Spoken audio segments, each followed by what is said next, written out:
ये एमएलए साहब का रूम है जहाँ पर माननीय विधायक बाबूलाल जी यहाँ सोते हैं और अपना दैनिक दिनचर्या का कार्य करते हैं। आपको फिर से बता दूं, झाड़ोल विधायक बाबूलाल जी खराड़ी इस झाड़ोल विधानसभा से तीसरी बार विधायक चुने हैं। आपके घर में हमको एक ये चूल्हा मिला है जहाँ पे ये पानी गर्म करते हैं और जब भी कोई ज़्यादा गेस्ट आते हैं तो आउटडोर खाना यहाँ बनता है।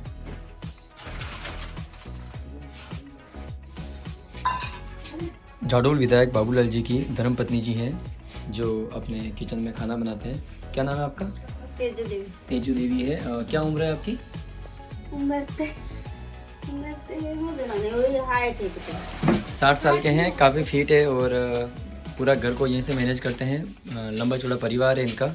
काफ़ी सादा और व्यस्त जीवन जीते हैं आप लोग। अभी इन्होंने हमको चाय बना के पिलाई है जो काफ़ी स्वादिष्ट थी। विधायक के घर के पीछे का आप दृश्य देख सकते हैं।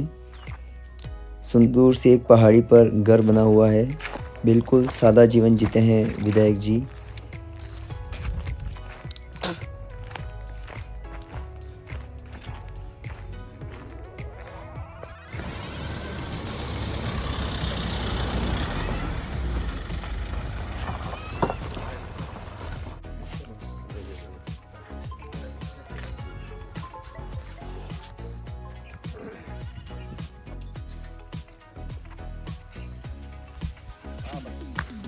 नमस्ते। नमस्ते।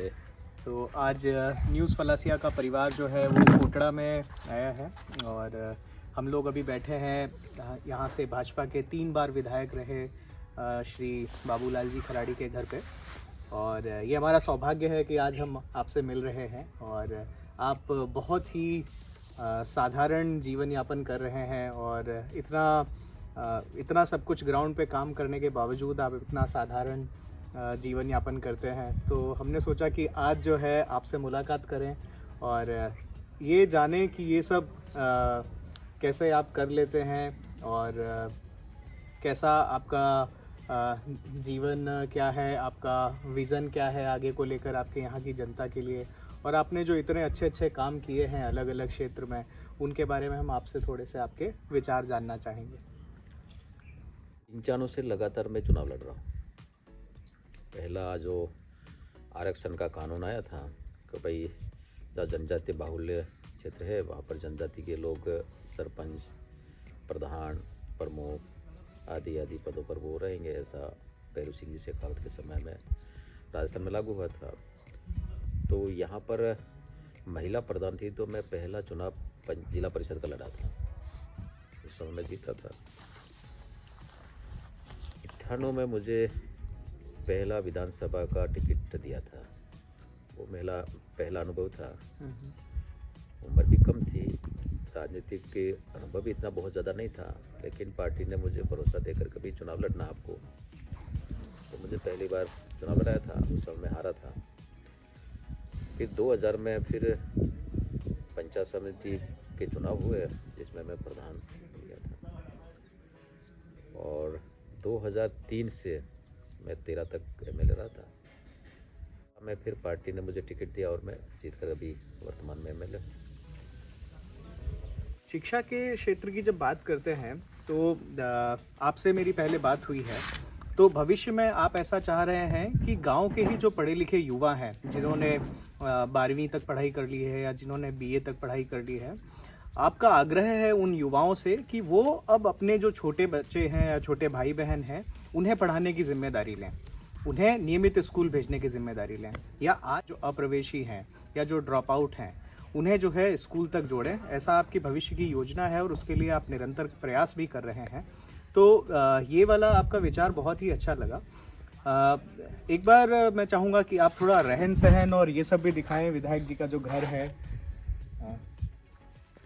पूरा हरियाली पहाड़ों के बीच में, और एक गाड़ी है जिसे भी अभी हम दिखाएंगे जो बहुत ही प्राचीन। इस गाड़ी की थोड़ी कहानी बताइए।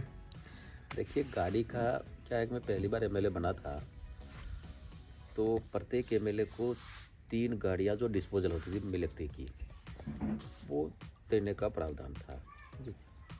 तो मैंने सोचा, मैंने कहा ठीक है, मगरों में रहते हैं तो ले आते हैं, और उसमें मिनिमम रेट पे जाती थी।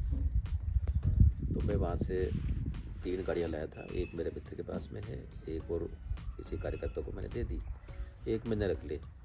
एक थोड़ा सा रुचि है, भाई पुरानी गाड़ी है और अच्छी है तो मुझे अच्छा भी लगता है, इसलिए कई ग्राहक भी आएगा हमको दे दो, लेकिन मैंने देने का विचार नहीं किया है। ये एक प्रदर्शनी के रूप में खड़ी है, इसको कभी कभी चलाते हैं, बच्चे चलाते हैं, कभी मैं भी चला लेता हूँ। तो ये सामान्य ठीक है, ये तो सब ऐसा रहेगा। इतने बड़े पद पे होने के बावजूद अभी आप ऐसे साधारण से घर में रह रहे हैं, एकदम सामान्य जीवन जी रहे हैं।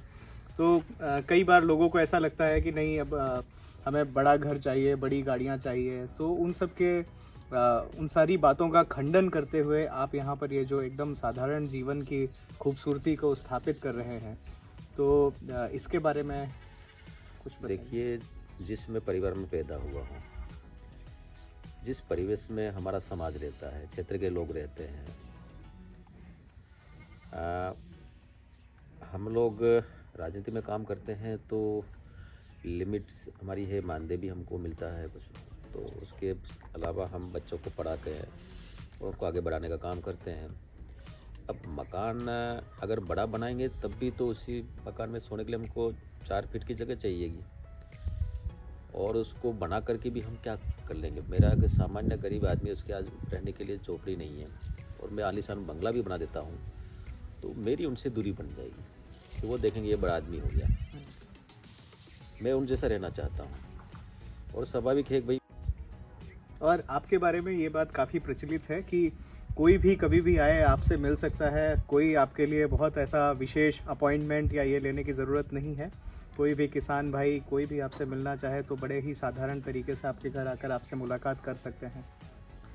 देखिए, जहाँ पर अपॉइंटमेंट लेने का सवाल है, वो मैं इसको ठीक नहीं समझता हूँ।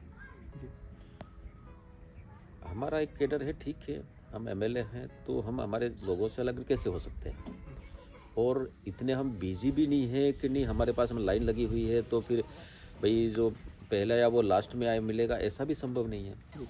और सामान्यतः हम लोगों के बीच में जाते हैं तो वहाँ मिल लेते हैं, घर पे कोई भी आता है तो सामान्य बैठ करके बातचीत कर लेते हैं। जिसको बात कहनी है वो अपनी बात कह करके जाएगा, बाकी आ जाएगा। तो ये अपॉइंटमेंट की राजनीति ये ठीक नहीं है। हाँ, बड़े लोगों के लिए आवश्यक है, इसलिए कि उनके पास में काम भी ज़्यादा रहता है और लोगों का जमावड़ा भी ज़्यादा रहता है, तो आवश्यक भी जो पहले पर्ची आई उसको पहले जगह मिल जाए, वो अपनी बात कहे, तो वो वहाँ तक ठीक है। लेकिन हमारे लिए इतना आवश्यक नहीं है, इसलिए हमने सामान्य से हैं, ठीक है, कहीं आवश्यकता नहीं लगती है। वो जो एक मशहूर सी लाइन है, सादा जीवन उच्च विचार, उसके जीते जागते उदाहरण हैं आप। और बहुत ही अच्छा लगा सर आपसे मिलके, और आपके जो आगामी जो भी आप शिक्षा को लेकर के या समाज में विकास को लेकर के जो कुछ सोच रहे हैं, ये काबिले तारीफ़ है। और न्यूज़ फलासिया परिवार भी आपके साथ जुड़ा हुआ है, और हम देखते हैं कि कैसे एक बेहतर विकास की ओर बढ़ा जाए।